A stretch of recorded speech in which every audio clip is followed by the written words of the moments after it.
السلام علیکم ورحمۃ اللہ وبرکاتہ۔ بسم اللہ الرحمن الرحیم۔ آج میں کچھ ٹوٹکے، کچھ علاج، کچھ احتیاط، کچھ پرہیز ان لوگوں کو بتاؤں گا جن کا پیٹ نکلا ہوا ہے، موٹاپے کے شکار ہیں۔ تو اگر یہ ٹوٹکے، یہ علاج، یہ احتیاط وہ استعمال کریں گے، انشاءاللہ تعالی یہ نکلا ہوا پیٹ اندر جائے گا، پیٹ کی چربی ختم ہو جائے گی، ان تمام بیماریوں سے نجات مل جائے گی۔ کچھ وجوہات ہیں ان کی وجہ سے یہ چربی بڑھ جاتی ہے، پیٹ بڑھ جاتا ہے۔ تو یہ ایک بیماری بھی ہے، موٹاپے کی وجہ سے کئی بیماریاں جنم لیتی ہیں اور انسان کی خوبصورتی بھی ختم ہو جاتی ہے۔ تو جب بوڑھا ہو جاتا ہے، عمر زیادہ ہو جاتی ہے، تو اس کو اور زیادہ تکلیف ہو جاتی ہے۔ اس لیے جتنا ہو سکے آدمی اس موٹاپے کو، اس بڑے ہوئے پیٹ کو، بڑے ہوئے وزن کو یہ کم کر لے۔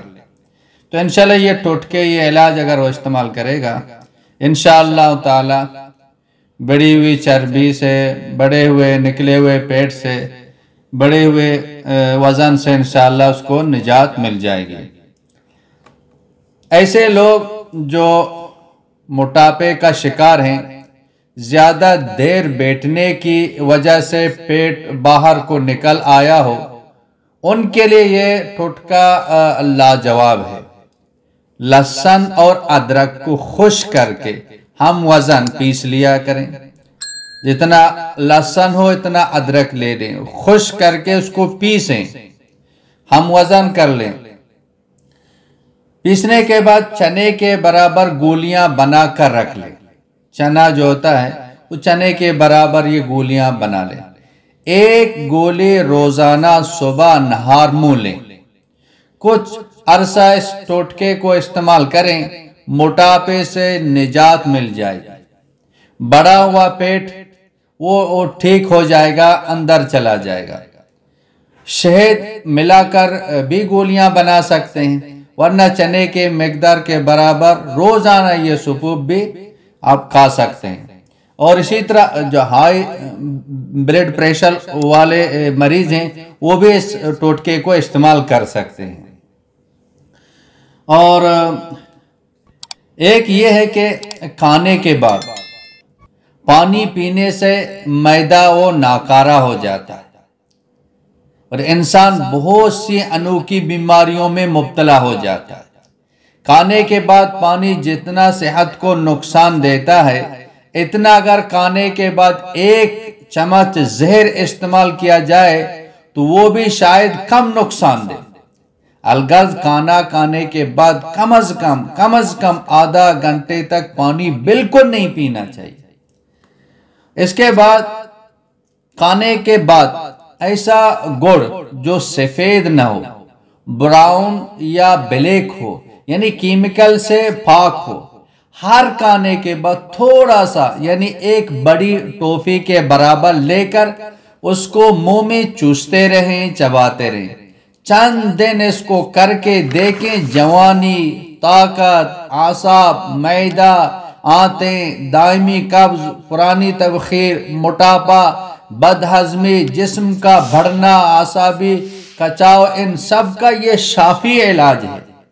چھوٹا سا ٹوفی کے برابر گڑ، کالا ہو یا براؤن ہو، یہ کھانے کے بعد استعمال کر لیں۔ اسی طرح موٹا اور پھولا ہوا پیٹ کم کرنے کے لیے اور صحت کی دیکھ بھال کرنے کے لیے تو کھانے میں دالیں اور سبزیاں استعمال کریں، اس سے پیٹ کم ہو جائے گا۔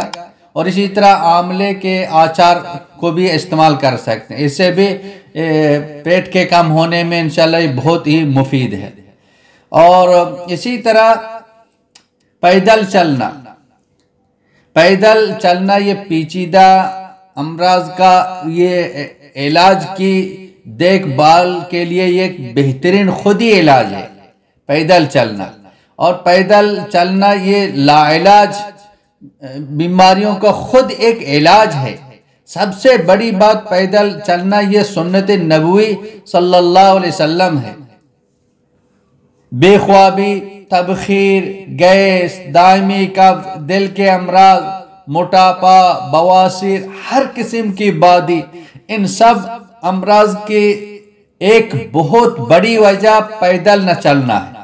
کیونکہ جب غذا کھا کر کرسی پر بیٹھ جاتے ہیں، سوپے پر بیٹھ جاتے ہیں، چارپائی پر بیٹھ جاتے ہیں، چھلت پرت یعنی نہیں ہوتی ہے، تو یہ کھائی ہوئی غذا متعفن ہو جاتی ہے، اور پھر وہی غذا بجائے شفا اور بدن کا جز بننے کی وہ بیماریاں بن جاتی ہیں۔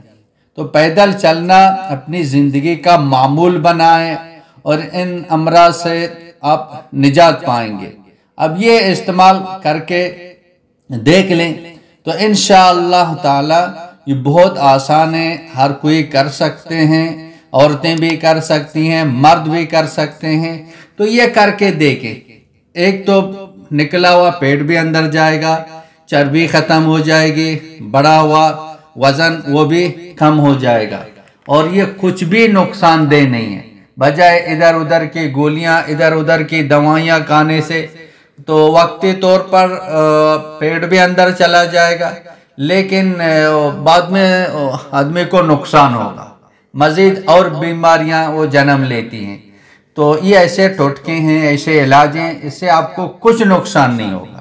یہ کرتے رہیں تو انشاءاللہ تعالی آپ ان تمام بیماریوں سے آپ کو نجات مل جائے گی۔ وآخر دعوانا ان الحمدللہ رب العالمین۔ مولانا عبدالحکیم اسحاق کے بیانات کے لیے حکیم اسحاق آفیشل کو سبسکرائب کریں۔ مولانا عبدالحکیم اسحاق۔